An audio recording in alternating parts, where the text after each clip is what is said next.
एक सुदूर पिछड़े हुए गांव रामपुर के अंतिम छोर पर एक कच्ची झोपड़ी थी। ये झोपड़ी बारिश के मौसम में कम और धूप में ज्यादा काम आती थी। सावन की झड़ी लगी थी और उस झोपड़ी के भीतर का दृश्य बाहर के मौसम से भी ज्यादा भयावह था। रामकिशन अपनी खाट पर पड़ा जोर जोर से खांस रहा था।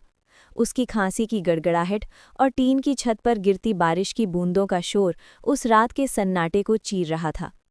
कोने में एक पुरानी एल्यूमिनियम की बाल्टी रखी थी जिसमें छत से टपकता पानी टप टप करके गिर रहा था।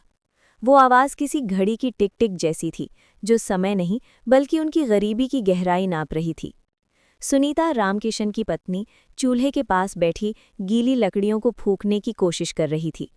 धुआं उसकी आंखों में भर रहा था, जिससे आंसू निकल रहे थे। लेकिन शायद वो आंसू सिर्फ धुएं के नहीं थे। घर में आज खाने को सिर्फ 2 मुट्ठी चावल थे और खाने वाले 4। रामकिशन, सुनीता, उनका 20 वर्षीय बेटा सूरज और 12 साल की बेटी गुड़िया। सूरज झोपड़ी के दूसरे कोने में एक टिमटिमाते हुए मिट्टी के दिए की रोशनी में अपनी गणित की किताब में डूबा हुआ था। उसकी आंखों के नीचे काले घेरे थे, जो बताते थे कि नींद और उसके बीच का रिश्ता बहुत पहले टूट चुका था।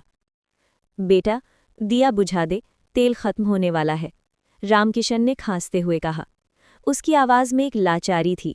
वो जानता था कि उसका बेटा पढ़ना चाहता है, लेकिन वो ये भी जानता था कि कल के लिए तेल खरीदने के पैसे नहीं हैं। सूरज ने किताब बंद नहीं की। उसने धीरे से कहा, बस बापू, 2 सवाल और, कल परीक्षा है। उस रात चारों ने आधा पेट खाना खाया। जब सब सो गए तो सूरज जागता रहा। वो छत की दरारों से आती हुई बिजली की चमक को देख रहा था। उसके मन में एक ही सवाल गूंज रहा था, क्या हम हमेशा ऐसे ही रहेंगे? क्या मेरी किस्मत में भी बापू की तरह मजदूरी करते हुए, खांसते हुए मरना ही लिखा है? उसी रात उसने खुद से वादा किया, वो इस गरीबी के दलदल से अपने परिवार को निकालेगा, चाहे उसके लिए उसे जितनी मेहनत करना पड़े। सूरज पढ़ाई में अव्वल था, लेकिन गरीबी प्रतिभा की कद्र नहीं करती। वो शहर के सरकारी कॉलेज में बीएससी के अंतिम वर्ष में था। उसका सपना था कि वो एक बड़ा अफसर बने, सिविल सर्विस की परीक्षा पास करे। लेकिन सपने देखने की कीमत होती है, और सूरज वो कीमत रोज चुका रहा था। अगले दिन सुबह रामकिशन खेत पर मजदूरी करने गया। बारिश की वजह से खेत की मेड़ फिसलन भरी थी। काम करते वक्त रामकिशन का पैर फिसला और वो कुएं की जगत से टकराकर गिर पड़ा। उसकी रीढ़ की हड्डी में गंभीर चोट आई। गांव की सरकारी अस्पताल में डॉक्टर ने साफ कह दिया, इन्हें अब पूरा आराम चाहिए। अगर इन्होंने दोबारा भारी वजन उठाया तो शायद ये कभी चल न पाएं। ये खबर सूरज के घर पर वज्रपात बनकर गिरी। घर का एकमात्र कमाने वाला व्यक्ति अब बिस्तर पर था। जमा पूंजी के नाम पर कुछ नहीं था, उल्टा साहूकार लखन सिंह का कर्ज सिर पर था। शाम को घर का माहौल मातम जैसा था। सुनीता रो रही थी, गुड़िया सहमी हुई थी। सूरज ने अपने पिता का हाथ थाम रखा था। रामकिशन की आंखों में आंसू थे, दर्द के नहीं बल्कि अपनी लाचारी के। मुझे माफ़ करना बेटा, मैं तुम्हारे लिए कुछ नहीं कर पाया। अब तुम्हारी पढ़ाई? सूरज ने पिता के मुंह पर हाथ रख दिया। बापू, आप चिंता मत करो, मैं हूं ना, मैं सब संभाल लूंगा। लेकिन अंदर ही अंदर सूरज टूट चुका था। उसे पता था कि अब उसे कॉलेज छोड़ना होगा, उसे काम करना होगा। किताबों की जगह अब कुदाल और फावड़ा उसके साथी बनेंगे। अगले दिन से सूरज की दुनिया बदल गई। वो सुबह 4 बजे उठता, अखबार बांटने जाता। फिर वहां से लौटकर वो पास के कस्बे में एक राशन की दुकान पर बोरे उठाने का काम करने लगा। वो लड़का जिसके हाथ कलम पकड़ने के लिए बने थे, अब 50-50 किलो के बोरे अपनी पीठ पर लाद रहा था। उसके कंधे छिल गए थे, कमर में दर्द रहता था, लेकिन उसने उफ तक नहीं की। शाम को वो घर आता तो उसकी माँ उसके हाथों के छाले देखकर रो पड़ती। क्यों करता है ये सब? हम जहर खाकर मर क्यों नहीं जाते? सुनीता ने एक दिन उसका हाथ अपने गाल से लगाकर कहा। सूरज ने माँ के आंसू पोंछे और मुस्कुराया। माँ, सोना आग में तपकर ही कुंदन बनता है। ये मेरा तपने का समय है। तुम देख लेना, एक दिन सब बदल जाएगा। लेकिन पढ़ाई? सूरज ने अपनी पढ़ाई नहीं छोड़ी। दिन भर की हाड़ तोड़ मेहनत के बाद जब दुनिया सो जाती, सूरज अपनी पुरानी किताबों को खोल लेता। अब उसके पास कोचिंग जाने के पैसे नहीं थे, नहीं नई किताबें खरीदने के। वो रद्दी की दुकान से पुरानी मैगजीन खरीदता और उनसे करंट अफेयर्स नोट करता। दुकान का मालिक सेठ गिरधारी बहुत क्रूर आदमी था। एक दिन सूरज को पढ़ते हुए देख उसने उसकी किताब पर पानी फेंक दिया। नवाब साहब, यहाँ बोरे उठाने के पैसे मिलते हैं, पढ़ाई करने के नहीं। अगर पढ़ना है तो लाट साहब बनकर घर बैठो। सूरज का खून खौल उठा, लेकिन उसने घूंट पी लिया। उसे गुड़िया की स्कूल फीस देनी थी, बापू की दवा लानी थी। उसने चुपचाप गीली किताब उठाई और काम में लग गया। उस दिन उसके स्वाभिमान को जो चोट लगी, उसने उसके इरादों को और पक्का कर दिया। किरण और एक बड़ा त्याग। 2 साल बीत गए। सूरज ने जैसे तैसे पत्राचार से अपना ग्रेजुएशन पूरा किया। अब समय था यूपीएससी की परीक्षा देने का, लेकिन इसके लिए उसे शहर जाना था, फॉर्म भरना था और कुछ स्टडी मटेरियल चाहिए था। इसके लिए कम से कम 5,000 रुपयों की ज़रूरत थी। घर में एक भी पैसा नहीं था। सूरज ने मन मार लिया। उसने सोचा कि वो अब क्लर्क की नौकरी ढूंढेगा। बड़ी उड़ान उसके लिए नहीं है। उस रात सुनीता ने सूरज को बुलाया। उसने अपनी साड़ी के पल्लू में बंधी एक छोटी सी पोटली निकाली। उसमें एक पुरानी पतली सी सोने की चेन थी, जिसे उसने बुरे वक्त के लिए बचाकर रखा था। इसे बेच दे, सुनीता ने कहा। सूरज पीछे हट गया। नहीं माँ, ये तुम्हारी आखिरी निशानी है, मैं ये पाप नहीं कर सकता। सुनीता ने जबरदस्ती वो चेन उसके हाथ में थमा दी। बेटा, गहने शरीर की शोभा होते हैं, लेकिन औलाद जीवन की शोभा होती है। अगर तू कुछ बन गया तो ऐसी 10 चेन बनवा देगा, और अगर तू कुछ न बन पाया तो ये चेन मेरे गले में भी फांस की तरह चुभेगी। जा, अपने सपनों को पूरा कर। सूरज उस रात बहुत रोया। उसने उस चेन को मुट्ठी में भींच लिया और कसम खाई कि जब तक वो सफल नहीं होगा, वो वापस नहीं आएगा। सूरज दिल्ली आ गया। वहां मुखर्जी नगर जैसी जगह उसके लिए नहीं थी, जहां महंगे कमरे और कोचिंग थे। उसने शहर के बाहरी इलाके में एक झूपड़पट्टी में एक छोटा सा कमरा किराए पर लिया। कमरा इतना छोटा था कि पैर पसारना भी मुश्किल था।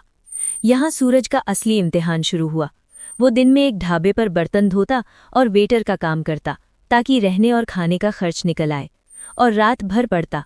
शहर की चकाचौंध के बीच सूरज की दुनिया बिल्कुल काली सफ़ेद थी।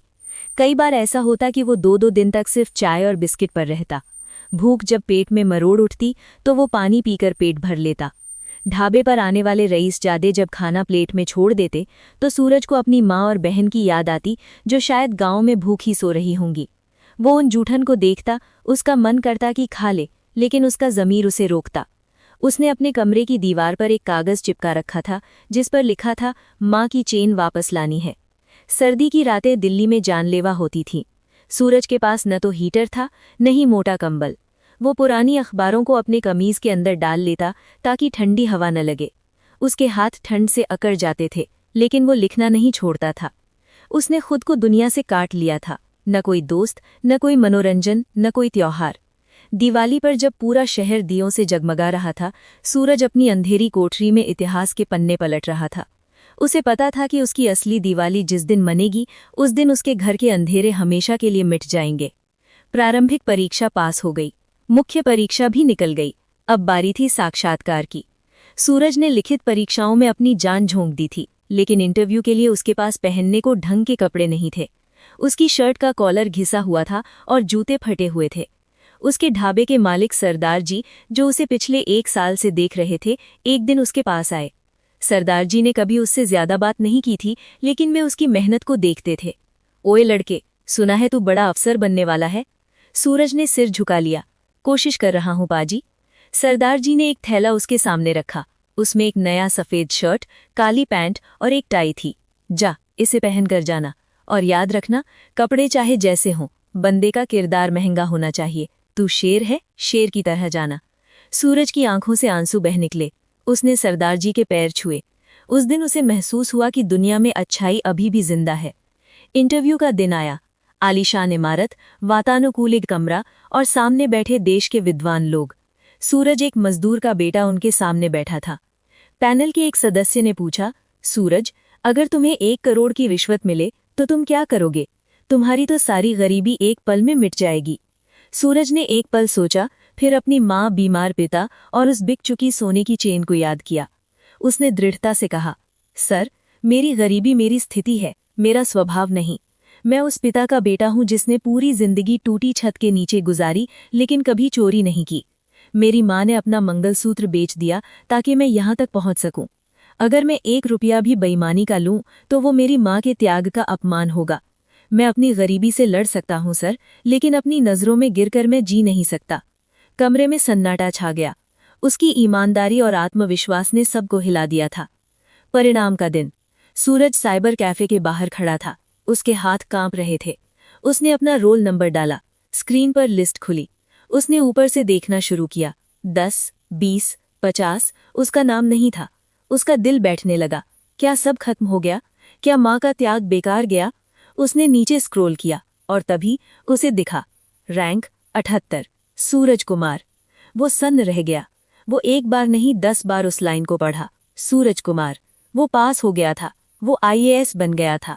वो कैफे से बाहर निकला और सड़क के बीचों बीच खड़ा होकर जोर जोर से चिल्लाया। वो पागलों की तरह हंस रहा था और रो रहा था। लोग उसे घूर रहे थे, लेकिन उसे कोई परवाह नहीं थी। आज उसने अपने भाग्य को हरा दिया था। उसने सबसे पहले गांव के मुखिया के घर फोन किया, क्योंकि उसके घर में फोन नहीं था। थोड़ी देर बाद उसकी माँ लाइन पर आई। हेलो सूरज। माँ की आवाज कांप रही थी। माँ, मैं बन गया, मैं कलेक्टर। उधर से कुछ पल खामोशी रही और फिर जोर जोर से रोने की आवाज आई। वो रोना दुख का नहीं था, वो उन वर्षों की पीड़ा का बह जाना था जो उस परिवार ने सही थी। 6 महीने बाद रामपुर गांव की धूल भरी सड़क पर एक लाल बत्ती वाली गाड़ी दाखिल हुई। धूल का गुबार उड़ाती वो गाड़ी सीधे उस टूटी हुई झोपड़ी के सामने रुकी। पूरा गांव इकट्ठा हो गया था। वही लोग जो कभी रामकिशन का मजाक उड़ाते थे, आज हाथ जोड़े खड़े थे। साहूकार लखन सिंह सबसे पीछे मुँह छिपाए खड़ा था। गाड़ी का दरवाज़ा खुला। सूरज बाहर निकला। अब वो सहमा हुआ लड़का नहीं था, वो एक अधिकारी था। लेकिन जैसे ही उसने अपनी माँ और बैसाखी के सहारे खड़े पिता को देखा, वो वही पुराना सूरज बन गया। वो दौड़कर गया और अपनी माँ के चरणों में गिर पड़ा। सुनीता ने उसे उठाया और गले लगा लिया। दोनों देर तक रोते रहे। रामकिशन की छाती गर्व से चौड़ी हो गई थी। उसकी बीमारी जैसे छूमंतर हो गई थी। गुड़िया अपने भाई को एकटक देख रही थी, जैसे किसी राजकुमार को देख रही हो। सूरज ने जेब से एक मखमली डिब्बा निकाला। उसने उसे खोला।